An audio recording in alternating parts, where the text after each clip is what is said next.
할렐루야. 이 아침에도 주님의 은혜가 함께하는 귀한 삶이 되시기를 바랍니다. 19장입니다. 나의 영적 정체성을 안다는 것, 내가 누구인가, 나 누구이지, 나는 어떠한 존재이지 라는 것을 알고 있다면 그 사람은 삶의 방향성이 잡힙니다. 그래서 나는 이 방향으로 가야지 라고 생각하며 나아갑니다. 그래서 자신의 삶의 목적, 중요하죠. 핸드폰은 핸드폰의 목적이 있는 거죠. 그리고 자동차는 자동차의 목적이 있고 칼은 칼대로의 나름대로 목적이 있습니다. 그것을 오용하는 순간 잘못된 방향으로 흘러갈 수가 있습니다. 좋게 쓰일 수도 있지만 나쁘게 쓰일 수도 있기 때문입니다. 이스라엘 백성들의 영적 정체성, 너는 누구냐라고 말할 때에 그들의 인생 자체가 430년이나 시간 동안 그들은 이집트에서 나그네 삶을 살았고 막판에는 종의 삶을 살아갑니다. 그래서 어쩌면 그들의 인생이 나는 이집트의 종이야 이걸로 낙인될 수가 있습니다. 왜 그러면 자신들의 삶의 끝에가 바로 그 모습이었기 때문에 그래요. 그러나 하나님께서 그들을 종으로 여기지 않으시죠. 그들을 부르셔서 너는 누구인가? 너는 이런 사람이야 라고 말씀하고 있습니다. 어렸을 때 읽었던 책 중에 가장 인상 깊었던 게 미운 오리 새끼였습니다. 미운 오리 새끼, 어쩌다 보니까 자기가 이 오리 무리에 살게 되죠. 그런데 자신의 덩치는 큰 거죠. 다른 오리들과 비교해보면 자신들은 좀 이상한 거예요, 내가. 그러니까 다른 오리들이 이 큰 오리 같이 생긴, 그러나 오리는 아닌 것 같아요. 그러니까 너는 왜 이렇게 생겼어? 하면서 이들이 왕따를 시켜버리는 거죠. 왜? 모양새가 다르기 때문에. 스스로 봐도 나는 다른 거예요. 왜 이들과는 다를까? 엄마가 여기 있는데 왜 난 다를까 하면서 살아가게 되죠. 그럴 때 우연히 외톨이가 되어서 바라보니까 하늘을 나는 새가 있는 거죠. 이 서새를 보니까 와 아름답다. 드디어 그의 눈이 열리게 된 거죠. 그러고 나서 보니까 내 모습이 그들의 모습과 똑같은 거예요. 아 그렇구나. 나는 오리가 아니었구나. 그러나 그 무리 속에 살다 보니까 내가 오리인 줄 알고 착각하며 살아갔던 거죠. 이들도 마찬가지죠. 이스라엘 백성들은 어느 순간에 그들은 노예가 되어버렸습니다. 왜요? 이집트 사람들이 이들을 제어할 수 없기에 그들을 제어하고 싶어서 노예로 삼았던 거죠. 그들이 처음부터 노예가 아니었잖아요. 요셉을 통하여서 그들이 이집트에 안주하였고 거기에서 대우를 받고 살았었습니다. 그랬던 그들이 어느 순간에 노예로 바뀌니까 자기들의 삶이 노예처럼 여겼던 거예요. 우리의 인생도 마찬가지죠. 우리가 세상을 살아가면서 여러 가지 힘들고 어렵게 살아가다 보니까 내 인생이 왜 이럴까 하면서 때로는 자신의 인생을 비관하며 또 낙심하며 살아가는 경우가 참 많습니다. 세상에 보여지는 여러 가지 환경과 여건 때문에요. 그래서 돈을 벌고 살기 위해서 열심히 살아가는 그래서 우리가 때로는 돈의 노예가 되고 인생의 노예가 되고 삶의 노예가 되어서 살아가는 모습들이 있죠. 그러나 하나님께서 우리를 불러주셨죠. 하나님의 백성으로서. 그래서 우리들이 누구인가? 너희는 누구냐? 라고 성경에서 끊임없이 이야기하는 것은 우리의 영적 정체성입니다. 19장 4절입니다. 내가 애굽 사람에게 어떻게 행하였음과 내가 어떻게 독수리 날개로 너희를 업어 내게로 인도하였음을 너희가 보았느니라. 아멘. 이들을 구원하기 위해서 하나님께서 애굽 사람에게 어떻게 행하였음, 10가지 재앙을 통하여서 하나님이 우리의 하나님이 되심, 이것을 보여주셨죠. 또한 내가 어떻게 독수리 날개로 너희를 업어 여기까지 이 시내산까지 오게 하신 것, 이것은 전적인 하나님의 은혜이죠. 여러분, 한 가정이 어떠한 곳에 여행을 가더라도 어떠한 목적지를 향해 가더라도 준비할 것이 참 많습니다. 가정에서 소풍 하나 갈 때에도요, 요즘은 외식 산업이 잘 되어 있기 때문에 준비할 게 그닥 없지요. 그러나 한번 캠핑을 간다고 하면 생각해 보시기 바랍니다. 2박 3일에 캠핑을 간다. 그러면 엄마들은 준비할 게 참 많을 겁니다. 먹고 잠에 있어서 어떻게 준비할 것인가. 특별히 먹을 것 준비하려면요, 그것이 만만치 않을 겁니다. 무얼 먹지, 메뉴를 정하고, 그리고 아침, 점심, 저녁 이런 것들을 어떻게 준비할까. 왜요? 여행을 갔는데 먹을 게 없으면요, 딱 나오는 게 뭡니까? 불평인 거예요. 불평. 왜? 배고프니까, 목마르니까 마셔야 하고 먹어야 하고 쉬어야 합니다. 그러니까 여러 가지를 준비해야 해요. 이스라엘 백성이 한 가정이 움직인 게 아니잖아요. 무려 200만의 사람들이 출애굽이라는 놀라운 여정을 시작했습니다. 광야입니다. 그 광야에서 먹고 산다는 것, 한 가정, 한 사람이 먹고 사는 것도 쉽지 않습니다.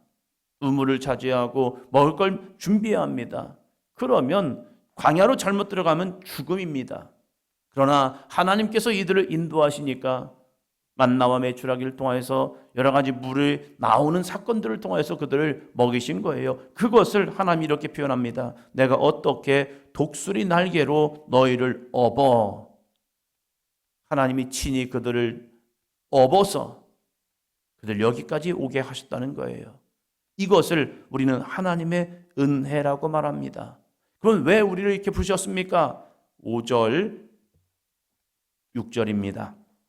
세계가 다 내게 속하였나니 너희가 내 말을 잘 듣고 내 언약을 지키면 너희는 모든 민족 중에서 내 소유가 되겠고 너희가 내게 대하여 제사장 나라가 되며 거룩한 백성이 되리라. 너는 이 말을 이스라엘 자손에게 전할지니라. 아멘. 너는 이 말을 이스라엘 자손에게 전할지니라. 너 이 말을 이스라엘 백성에게 전해. 이스라엘 백성, 너희는 누구냐? 너희를 왜 출애굽시켰느냐? 단순히 너희들이 고통 가운데, 절망 가운데, 환난 가운데 종살이 하는 것이 보기 힘들어서 너희를 구원했느냐? 이게 아니죠. 이스라엘 백성들을 구원하신 이유, 너희는 다 내게 속하였나니. 하나님께 속한 거죠. 세계가 다 하나님께 속하였죠. 그러면서 너희가 내 말을 잘 듣고 내 언약을 지키면 너희는 모든 민족에서 내 소유가 되겠다. 너희는 내 거가 될 거야. 그러면서 너희는 어떠한 존재가 되어야 하는가를 19장 6절에서 분명히 말하죠. 두 가지를 이야기합니다. 너희가 내게 대하여 제사장 나라가 되며, 하나님의 우리를 구원하신 목적, 세상 가운데 있는 우리를, 하나님의 우리를 불러주신 목적, 너를 전도자를 통하여서 하나님의 거룩한 성전에 오게 하신 이유, 구원받는 거 중요하죠. 그러나 우리를 이 땅에서 부르신 목적, 구원받기 위한 목적이라면 죽기 전에 예수님 믿어도 상관없을 거예요. 그래서 예수님 시인하고 예수님 믿고 천국 가세요. 그래도 될 거예요.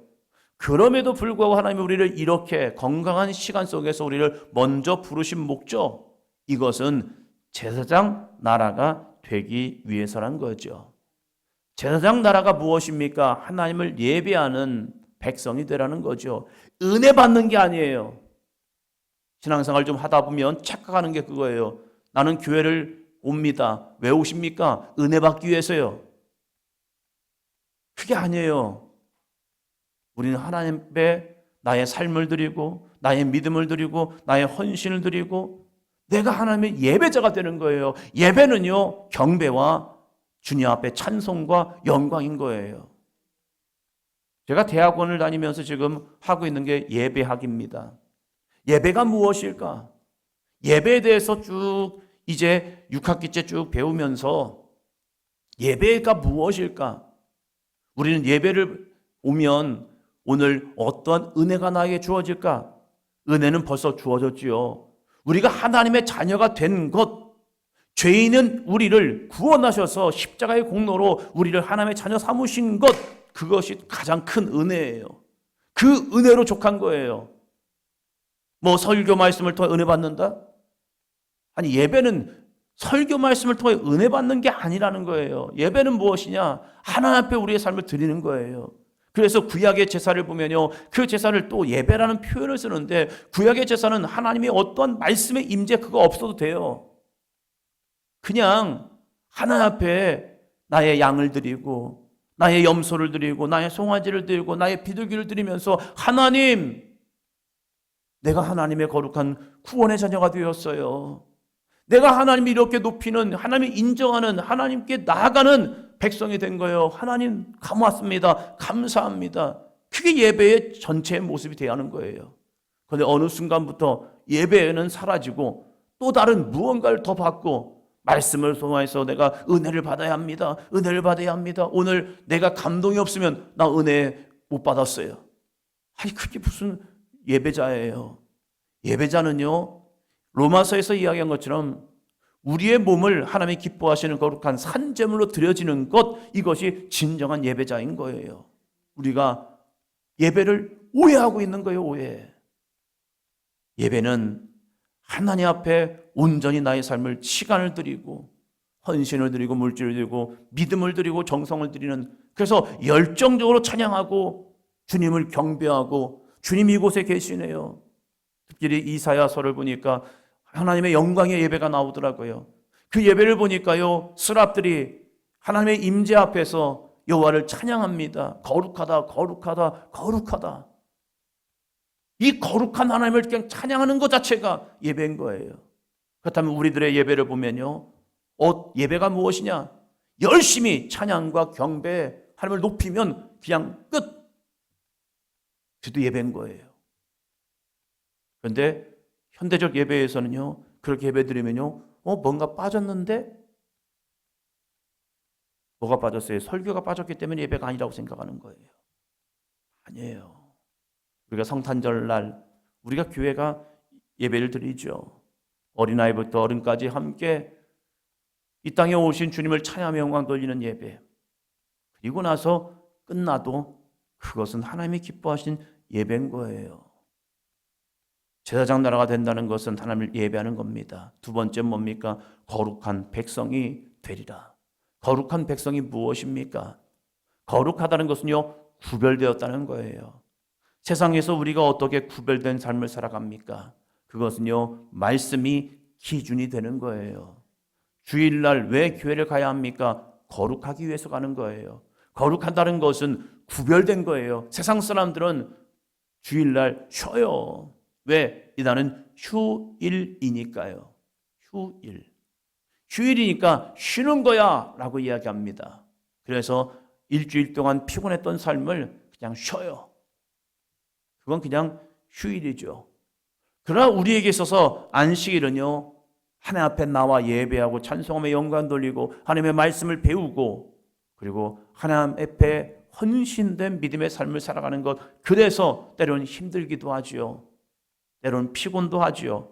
그러나 이 시간을 나의 시간이 아니라 하나님의 시간으로 드려지는 것.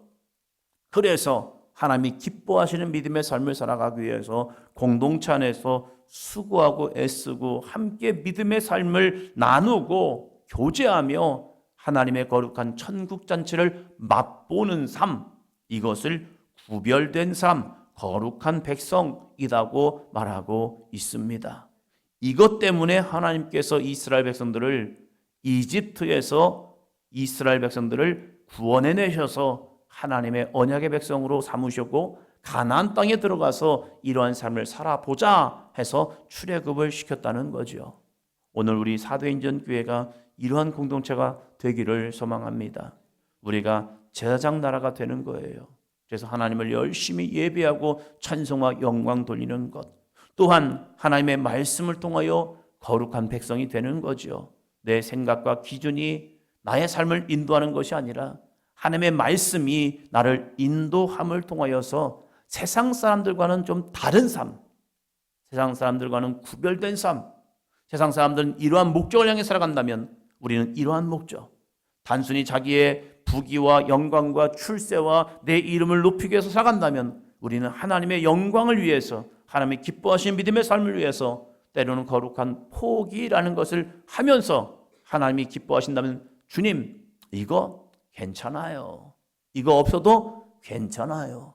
좀 불편해도 괜찮아요. 힘들어도 괜찮아요. 좀 아프고 힘들어도 주님, 이것이 내가 감당할 일이라면 아멘 하면서 그 가운데서도 기뻐하며 감사할 수 있는 믿음의 삶, 이것이 거룩한 백성의 삶인 줄로 믿습니다.